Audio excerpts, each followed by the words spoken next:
Motorcycle Tourism, we are very honored and thankful for all your presence tonight. And yun, sobrang sinasabi ko nga sa kanila, sobrang sarap magmahal ng mga taga Iloilo. Yeah! Alam mo ba kung bakit? Because Iloilo is the city of love. Yeah!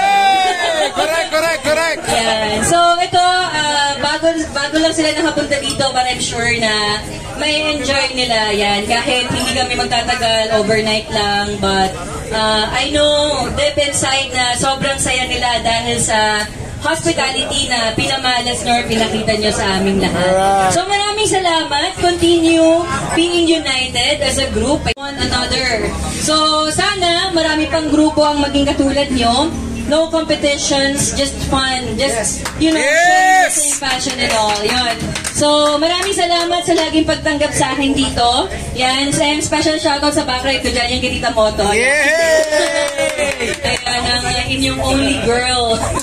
Ayan, so thank you so much and happy Dinagyang Festival! Yeah!